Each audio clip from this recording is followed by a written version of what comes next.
तो राधे राधे बच्चों, जैसा कि वादा किया गया था शॉर्ट वीडियो में कि जेनेटिक्स को शुरू करने जा रहा हूं।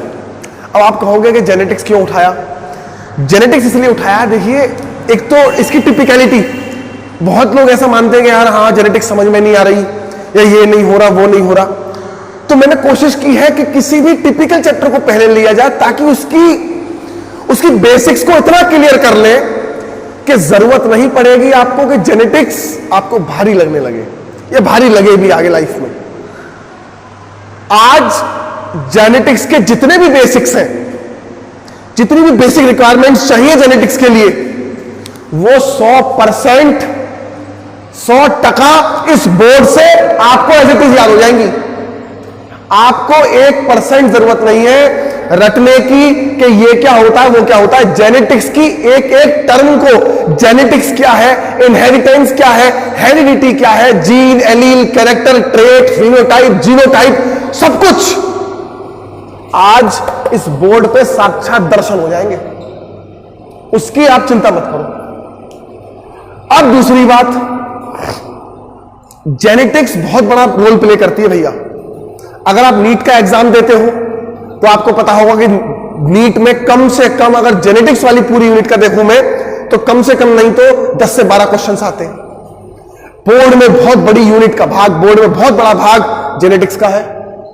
और जो छोटी क्लासेस हैं, इवन आईसीएसई बोर्ड के अगर बच्चे होंगे तो 10th क्लास में, सीबीएसई बोर्ड के बच्चे हैं तो भी लगभग 10th क्लास में थोड़ा बहुत तो इंट्रोडक्शन दे दिया गया है जेनेटिक्स का।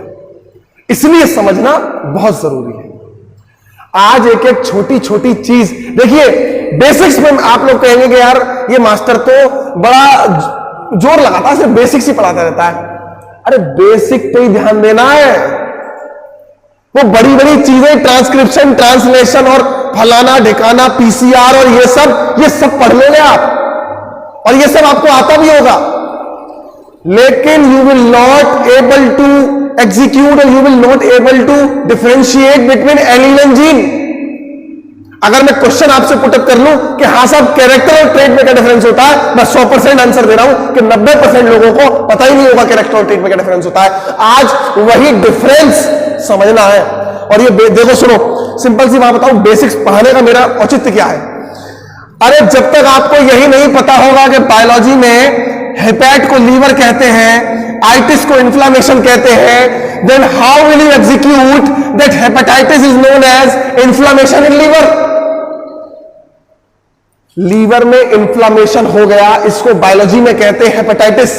लेकिन जब तक आपको यह नहीं पता होगा कि हेपेट को लीवर कहते हैं, आइटिस को सूजन कहते हैं, इन्फ्लामेशन कहते हैं, हेपेटाइटिस का मतलब होता है इन्फ्लामेशन इन लीवर, लीवर में सूजन आ जाना, ये जब भी पता लगेगा जब हेपेट का और आइटिस का मतलब पता होगा। इसका मतलब है कि बेसिक्स का मतलब पता हो। तो भैया बेसिक तो जीवन का वो नियम है जिससे तुम्हारा उद्धार होगा, इसीलिए बेसिक पे इतना फोकस कर रहा हूं। आइए शुरुआत करते हैं हम बड़े प्यारे से चैप्टर जेनेटिक्स की। सबसे पहले वही चीज, व्हाट इज द डेफिनेशन या what is the short simple definition of genetics. आप कोई सी भी किताब पढ़ लीजिए, जेनेटिक्स की डेफिनेशन आपको यह बता दी जाएगी कि the study of heredity and variation is known as genetics. क्या बोल रहा है? The study of heredity and variation is known as genetics.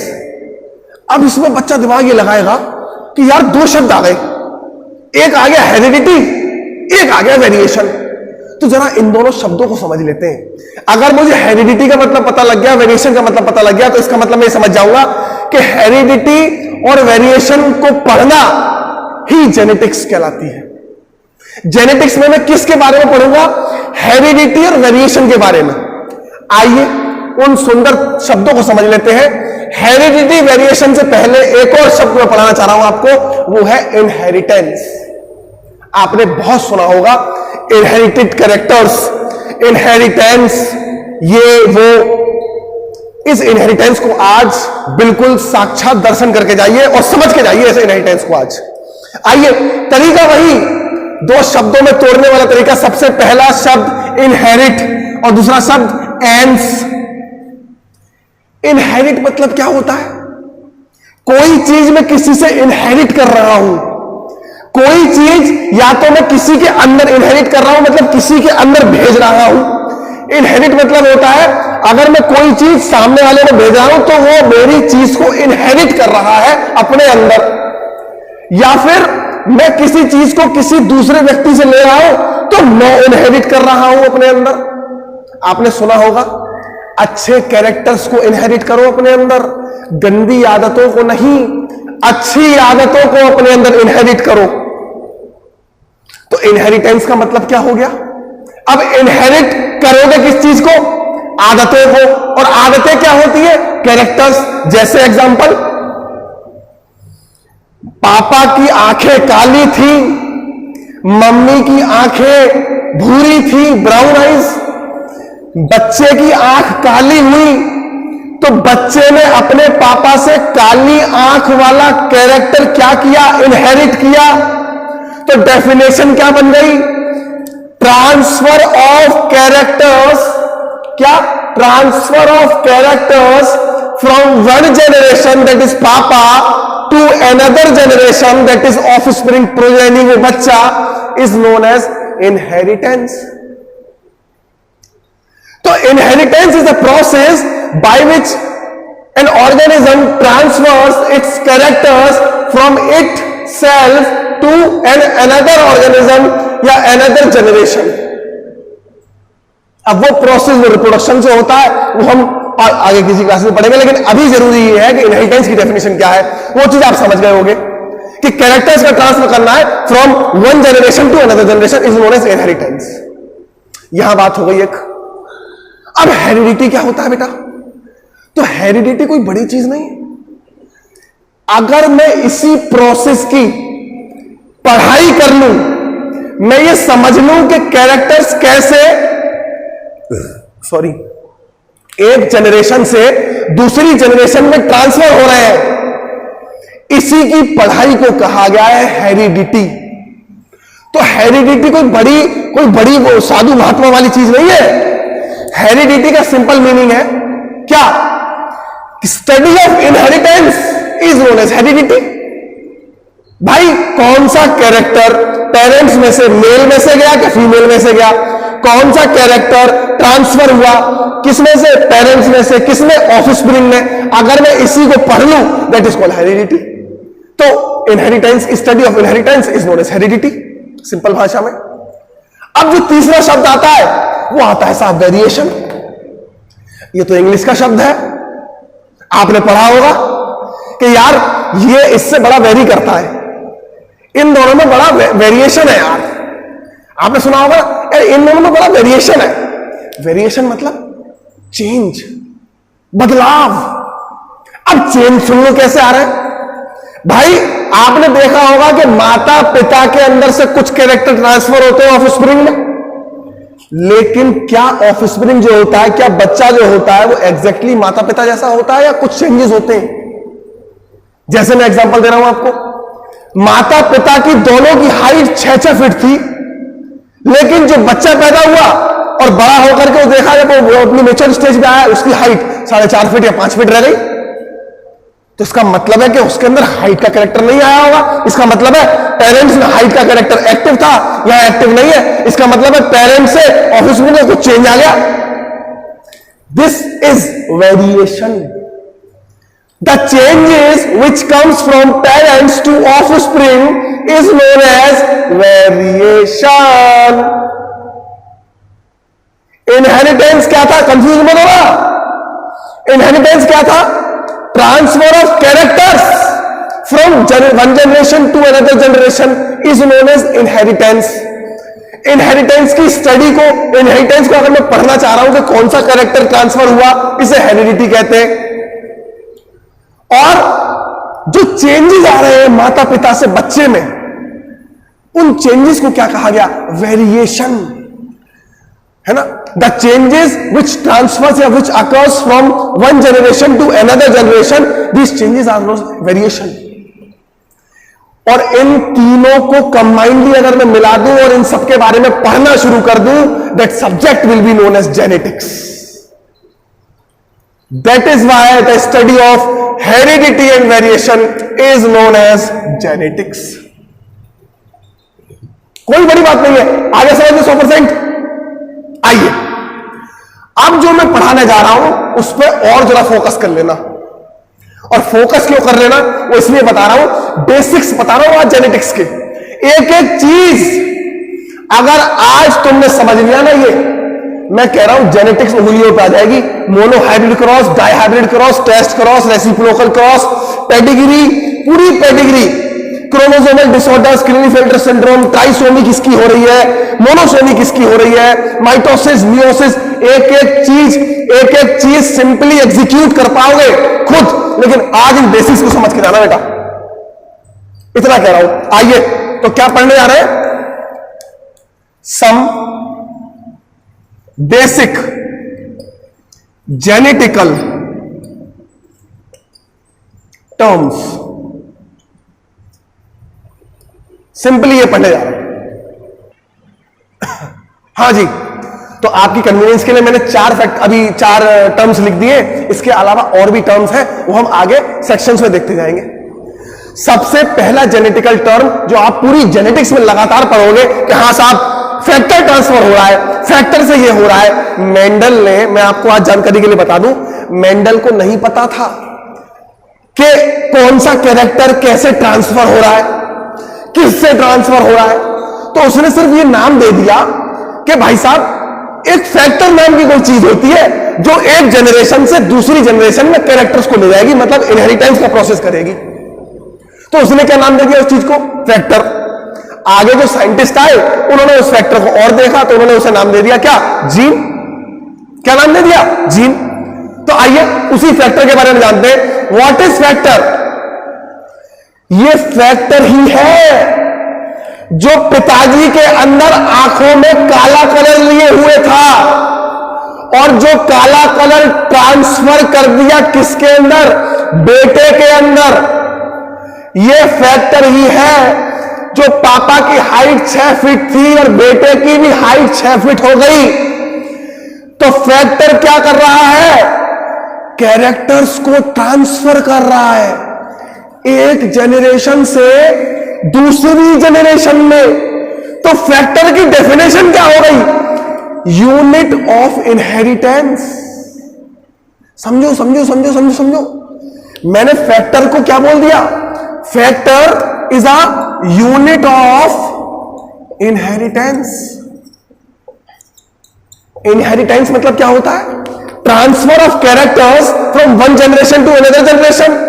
और यूनिट ऑफ इनहेरिटेंस मतलब एक कोई यूनिक चीज, कोई सिंगल चीज जो एक जनरेशन से दूसरी जनरेशन में कैरेक्टर्स को ट्रांसफर कर रही है, उसे क्या कह दूंगा मैं, फैक्टर। और इसी फैक्टर का आगे जाकर के क्या नाम पड़ा बेटा, जीन। जो पिछली क्लास में मैंने समझाया हुआ है, अगर नहीं समझा तो जल्दी दौड़ लगा और पीछे वाली क्लास जाके देख, व्हाट इज जीन। आगे और समझाऊंगा मैं, लेकिन फिर भी पीछे वाली क्लास जाके देख ले एक बार। तो फैक्टर का तू इतना मतलब समझ जा कि factor is called as a unit of inheritance. और क्यों कह रहे हैं फैक्टर को, कि वो फैक्टर ही है जो एक जनरेशन से कैरेक्टर्स को ट्रांसफर कर रहा है दूसरी जनरेशन में। That is why factor is known as unit of inheritance. अब एक दो चीज और बता दूं मैं आज अभी यहां, ताकि आपके समझ में आ जाए। फैक्टर हमेशा पेयर में पाया जाएगा, फैक्टर हमेशा पेयर में पाया जाएगा। जैसे मैं एग्जांपल बता दूं आपको, समझो।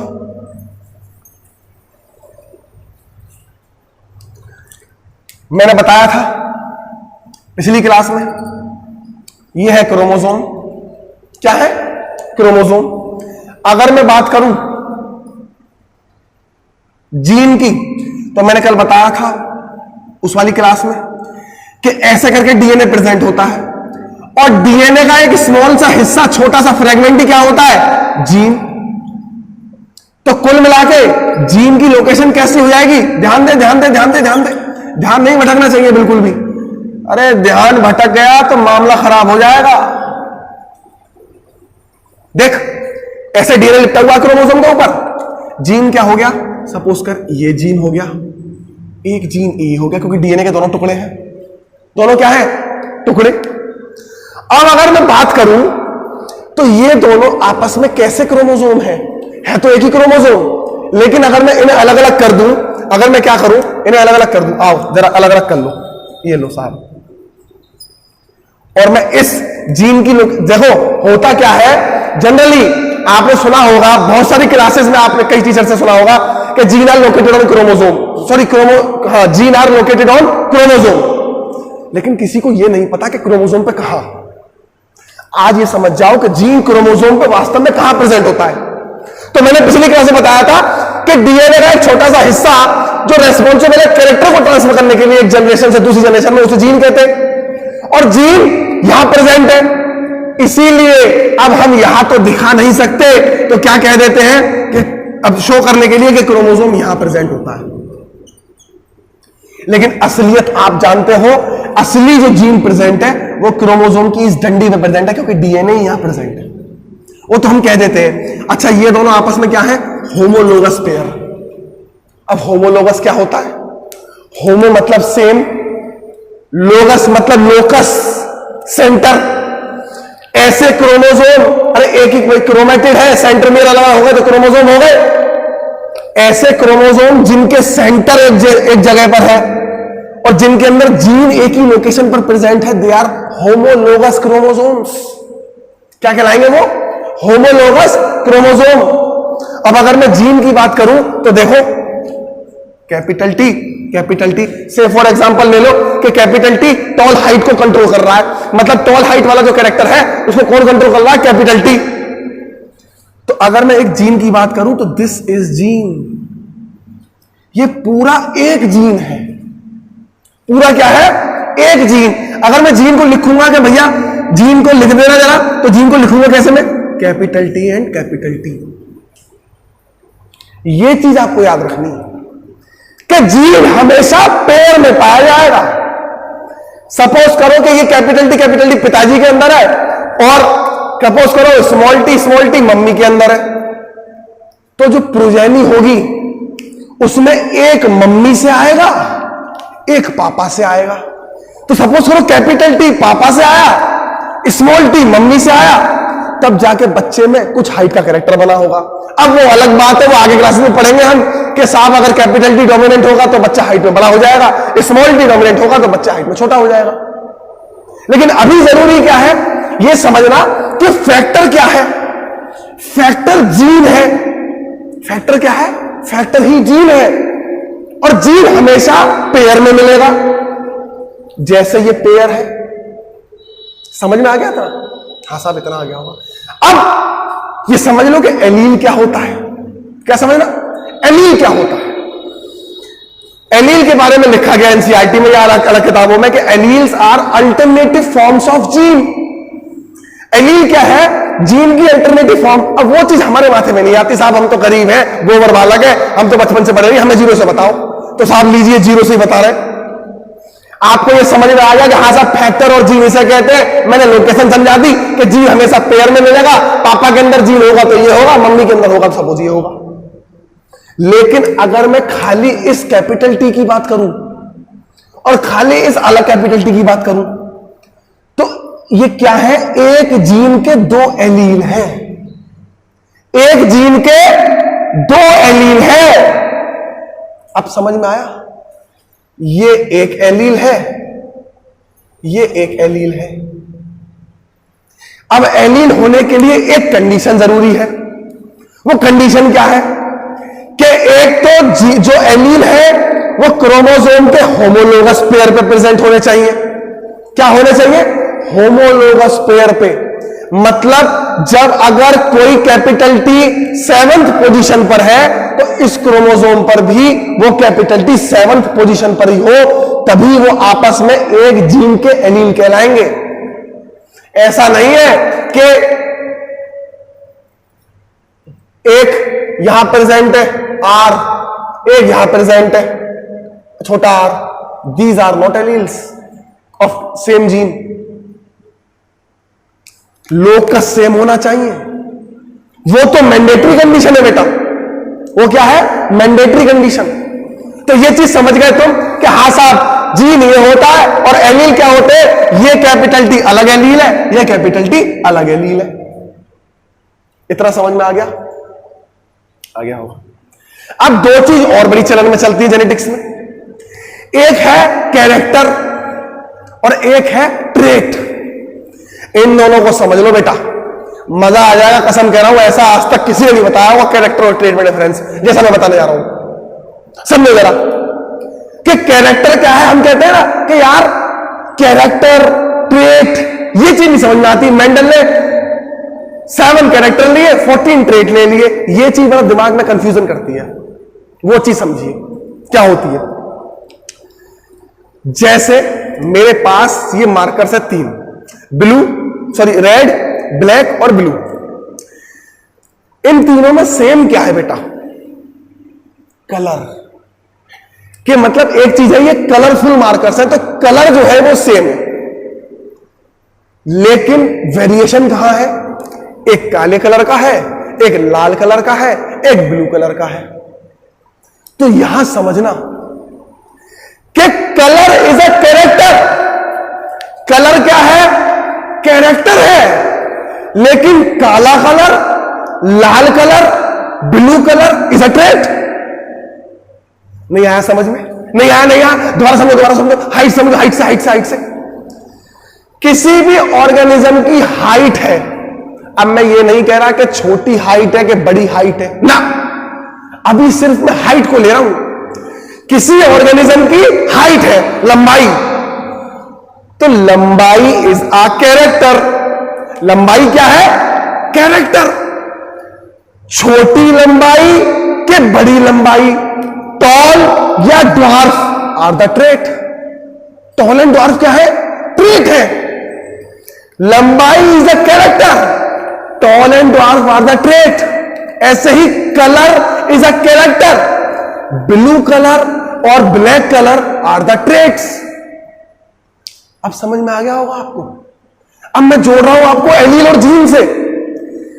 Gene capital T, gene capital T जो क्रोमोसोम पे प्रेजेंट है, कंट्रोल्स द कैरेक्टर। जीन किसको कंट्रोल करता है? कैरेक्टर को। के टॉल हाइट का कैरेक्टर है कि शॉर्ट हाइट का कैरेक्टर है, काले ब्लैक कलर का कैरेक्टर है कि ब्राउन कलर का कैरेक्टर है। And allele controls the trait. अब हाइट तो तय हो गई, लेकिन बड़ी हाइट है, दैट इज टॉल हाइट है कि छोटी हाइट है।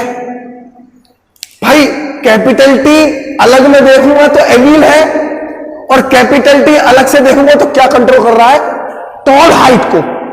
तो tall is a trait, hence trait is controlled by the allele. Combination समझ गए? जीन कैरेक्टर को कंट्रोल करता है और एलील ट्रेट को कंट्रोल करता है। किसको कंट्रोल करता है? ट्रेट को। तो आज दिमाग के कपाट खुल गए होंगे कि हां साहब, जीन क्या है, कैरेक्टर क्या है, ट्रेट क्या है, एलील क्या है। आइए अगला टर्म एक और बचा है अपने पास। अगला टर्म आता है हमारे पास होमोजाइगस। आप जेनेटिक्स में बहुत यूज करोगे इसे। What is homozygous? होमो मतलब सेम, होमो मतलब सेम, और जाइगस मतलब जाइगोट, बच्चा, सेम बच्चा। अब इसको समझें आप कि होमोजाइगस है क्या। तो होमोजाइगस में कहा गया है when a zygote is formed by 2 same genes। जैसे एग्जांपल बता रहा हूं मैं आपको, ये देखो होमोजाइगस का एग्जांपल ये है, कैपिटल टी। क्या ये आपस में सेम है? ये जो जाइगोट बना है, एक कैपिटल टी पापा से आया होगा, एक कैपिटल टी मम्मी से आया होगा। when 2 genes comes from different individuals but now they are same in progeny, this is called homozygous condition। क्या कहेंगे इसे? इसके अलावा और एग्जांपल ले सकते हो, स्मॉल टी सेम जैसे होते हैं। एक एग्जांपल और ले सकते हो, कैपिटल आर, और एग्जांपल ले सकते हो स्मॉल आर। ये जो सेम कंडीशन है इसे कहा गया होमोजाइगस। अगली चीज आती है हेटेरोजाइगस। हेटेरो मतलब डिफरेंट, जाइगोट मतलब बच्चा, कि हेटेरोजाइगस कंडीशन मतलब डिफरेंस होगा कहीं ना कहीं। कहां डिफरेंस होगा? जीन में डिफरेंस होगा। इसका मतलब है जीन क्या, एक मम्मी से आएगा एक पापा से आएगा, लेकिन दोनों आएंगे अलग अलग। जैसे एग्जांपल देखो, पापा से आया कैपिटल टी, मम्मी से आया स्मॉल टी। पापा से आया कैपिटल आर, मम्मी से आया स्मॉल आर। पापा से आया कैपिटल वाई, मम्मी से आया small Y. These are heterozygous condition. अगर सेम है एलील और जाइगोट फॉर्म हो रहा है सेम टाइप ऑफ एलील से, तो वो क्या कहलाएगी? Homozygous condition. और अगर जाइगोट फॉर्म हो रहा है डिफरेंट टाइप ऑफ एलील से, that is capital T small T, capital R small R, capital Y small Y, then the condition is known as heterozygous. समझ में आ गया? हाँ साहब, इतनी सी बात है। अब एक दो टर्म और रह गए, अब समझो।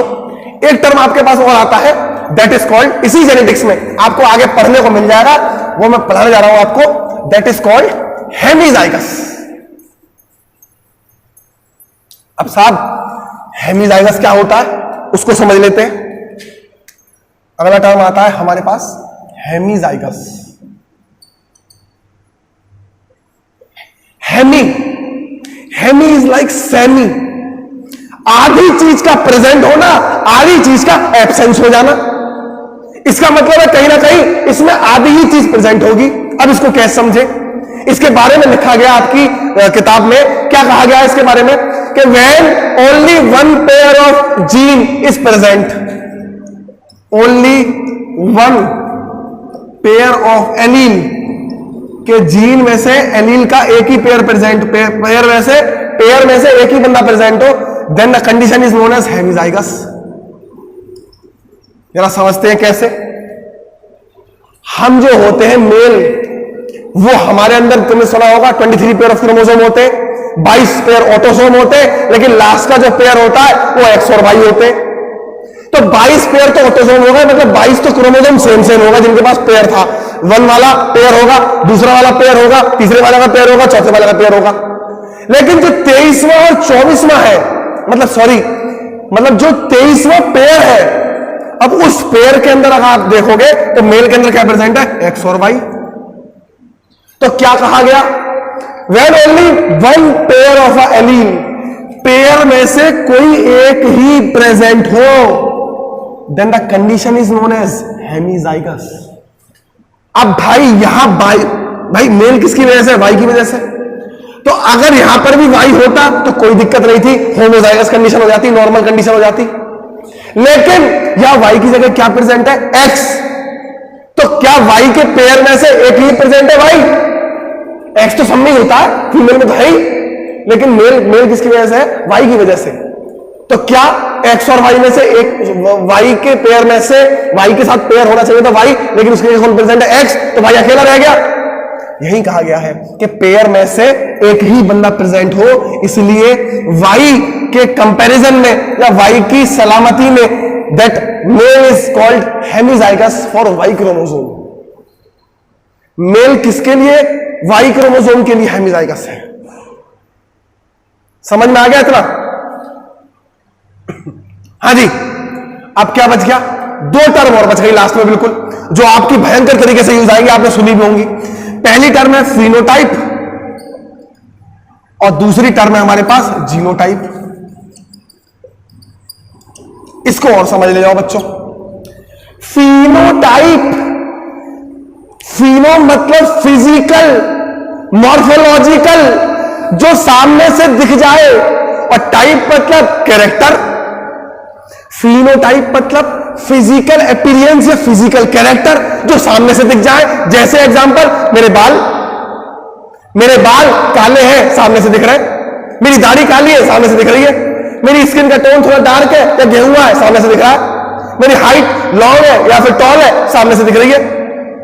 तो the characters which can be seen by our naked eyes और the morphological characters of an organism are known as phenotypic characters.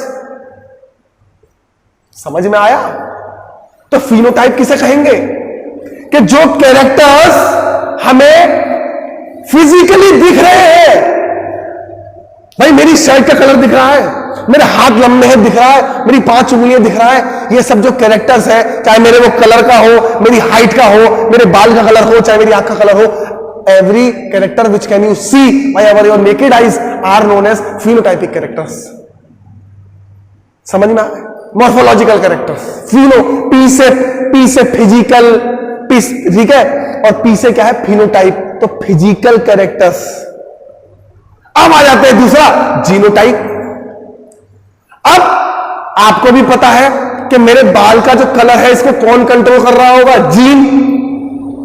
अब वो जीन कुछ ना कुछ होगा, सपोज करो say for example capital B black colour ला रहा है मेरे बालों में और स्मॉल बी ब्राउन कलर ला रहा है मेरे बालों में। तो ये पता करना कि कलर कैसा है, काला है, तो ये तो पता कर लिया हमने फिनोटाइपिक कैरेक्टर कि हाँ साहब काला कलर है, लेकिन काला कलर किस जीन की वजह से है, कौन सा जीन डोमिनेंट है, कौन सा जीन रिसेसिव है, ये कौन बताएगा? जीन। और इस जीन को ही पढ़ना, इस जीन को ही देखना क्या कहलाता है? उसका जीनोटाइप। क्या कहलाता है? जीनोटाइप। कुछ और थोड़ी है। अरे भाई फिजिकल कैरेक्टर देख लिया तो वो क्या हो गया? फिनोटाइप। और जीनोटाइप कौन सा जीन, कौन सा एलील उस कैरेक्टर को कंट्रोल कर रहा है, that is called genotype. Simple भाषा में समझ। 2 टर्म और बस लास्ट। एक टर्म आता है डोमिनेंट, एक आता है रिसेसिव।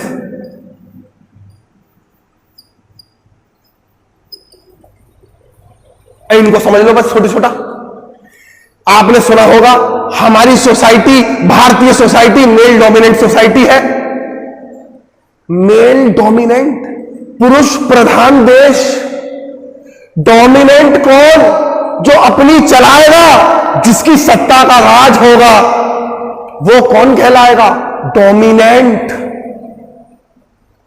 तो डोमिनेंट कैरेक्टर्स, तो डोमिनेंट कैरेक्टर कौन होगा? The dominant characters are the characters which show its dominance, जो अपने आप को शो कर देंगे। जैसे मैं एग्जांपल बता रहा हूं, पापा की हाइट टॉल थे, पापा मेल जो है टॉल था पेरेंट्स में, और फीमेल जो है वो ड्वार्फ थी पेरेंट्स में। जब बच्चा पैदा हुआ तो बच्चे के अंदर हाइट का कैरेक्टर किसका गया? सपोज करो लॉन्ग हाइट का चला गया, टॉल हाइट का पापा का कैरेक्टर, लेकिन जीन तो मम्मी के अंदर से भी गया होगा। मैंने पहले ही बताया आपको कि बच्चा सिर्फ पापा प्रोड्यूस नहीं कर सकते। अरे स्पर्म पापा का आएगा तो ओवम मम्मी का भी तो आएगा, और ये स्पर्म और ओवम आपस में फ्यूज होंगे तभी बच्चा बनेगा, जाइगोट बनेगा। तो स्पर्म आधे क्रोमोसोम ला रहा होगा, जीन ला रहा होगा, ये भी आधे जीन ला रहा होगा। तो कहीं ना कहीं मम्मी की शॉर्ट हाइट का भी जीन बच्चे में गया होगा, पापा की टॉल हाइट का जीन भी बच्चे में गया होगा, लेकिन बच्चे की हाइट बड़ी निकली। इसका मतलब है कि बच्चे के अंदर जो टॉल हाइट वाला जीन था उसने अपने आप को शो कर दिया, लेकिन जो ड्वार्फ हाइट वाला जीन था वो अपने आप को शो ही नहीं कर पाया। इसका मतलब है टॉल हाइट वाले ने ड्वार्फ हाइट वाले को दबा दिया। टॉल हाइट वाला ने अपनी डोमिनेंसी शो कर दी किसके सामने? ड्वार्फ हाइट वाले के सामने। उस लम्बू ने छुटकू को पीट डाला। समझ गए? बड़े मियां ने छोटे मियां को घूसा देके पीटा। तो बड़े मियां क्या हो गए? डोमिनेंट, जिसने अपने आप को नेक्स्ट जनरेशन में शो कर दिया, दैट इज कॉल्ड डोमिनेंट। और जो अपने आप को शो नहीं कर पाया, दैट इज कॉल्ड रिसेसिव। इतनी सी कहानी अगर जेनेटिक्स में पढ़ ली तो गुरु चमत्कार कर जाओगे, और वो चमत्कार सचिन गौतम करा के रहेगा आपको। बस मेरी वो लाइन याद रखना यार। मैं मान रहा हूं कि थोड़ा लेट शुरू किया है, लेकिन शुरुआत बहुत अच्छे से होगी। आप बस भरोसा रखो। जो बच्चे कुछ नहीं जानते, मुझे पता है आप में से कई लोग कह रहे होंगे कि बेसिक्स पढ़ाया जा रहा है, बहुत गहराई से पढ़ा रहा है, या फिर बहुत छोटी, मतलब बहुत छोटी छोटी चीज बता रहा है, हमें तो पता थी। गुरु